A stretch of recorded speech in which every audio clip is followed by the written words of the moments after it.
Narcissistic, self-absorbed, arrogant, egotistical, self-centered, obnoxious. Words one might use to describe a person who could be considered self-aggrandized. A person with this type personality acts in a pompous way so as to appear superior. So what would Confucius say about such behavior? What about today's society? Confucius was a man of great renown. He was influential in many respects, including his often repeated teachings, his role in influencing the political world of his day, and his founding of the Wu school of Chinese thought. His greatest attribute through it all was his humility, and his life bore witness to his teachings. He practiced what he preached. Confucius often credited many of his own sayings to those from whom he himself had learned, and he wanted to share that wisdom with the world. One of those philosophical teachings revolved around the concept of compassion, or Ren. He believed that when one has compassion for others, one must first take the attention off of self. In other words, he taught the importance of being selfless instead of full of self, the very opposite of self-aggrandizement. According to the Analects 13.27, one who has cultivated Ren is simple in manner and slow of speech. The Ren person is one who, wishing himself to be settled in position, sets up others. Wishing himself to have access to the powerful, achieves access for others. Analects 6.30. A similar biblical teaching is that one must follow the golden rule and put others before self in all aspects of life. In like fashion, one must always lead by example rather than leading simply with one's words. However, this view of life is vastly different in today's American society. Instead of each individual living to help others, we have become Generation Me, in the words of psychologist and best-selling author Jean Twenge. The concept of "it's all about me" has manifested itself into American society in many ways. One of the most prevalent ways is through social media.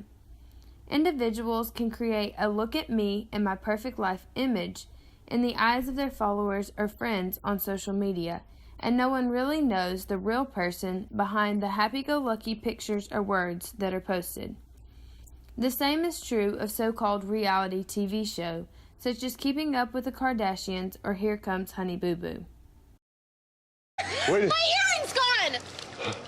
Oh my god, I'm gonna cry! My god, my earring! I mean, I love Chris, but he's just so rough when he picks me up and throws me in the water like I'm just a doll. We've literally been here an hour. She freaks out over the room. She freaks out over the earring. What are the next 10 days gonna be like? I'm nervous. Here, we can see the dramatic version of these individuals' lives depicted week after week rather than the real behind-the-scenes versions of their lives.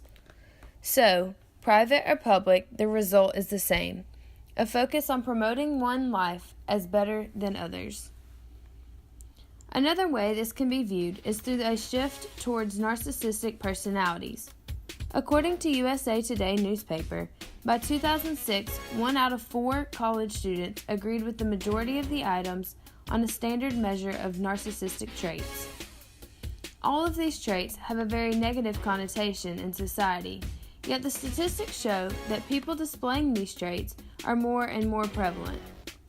The article continues by talking about how children today no longer know the difference between a self-centered society and one that is not.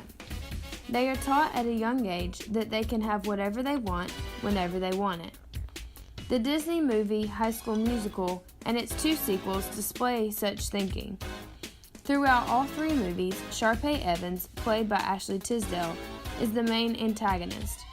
She has the "everything is my way" mindset and achieves that throughout almost the entirety of High School Musical 2. This sequel is all about how Sharpay continually manipulates her father to get Troy, the main protagonist played by Zac Efron, to spend more time with her rather than his friends.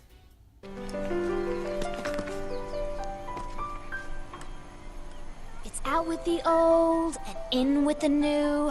Goodbye clouds of gray, hello skies of blue. I dip in the pool, I trip to the spa. Endless days in my chaise, the whole world according to moi. Excuse me. Thank you. This short clip perfectly describes how Sharpay is portrayed as the perfect child who gets everything she asks for.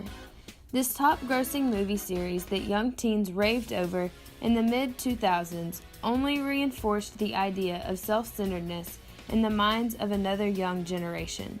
It is interesting, however, to think about how in American society it is necessary for an individual to make a name for oneself or to brand themselves to get a job or specific role. If the individual is not set apart from others, he or she will not get the position. So, the question becomes, how far is too far? It is clear that the self-aggrandized ways of America today in the 21st century are antithetical to the wisdom teachings of yesterday.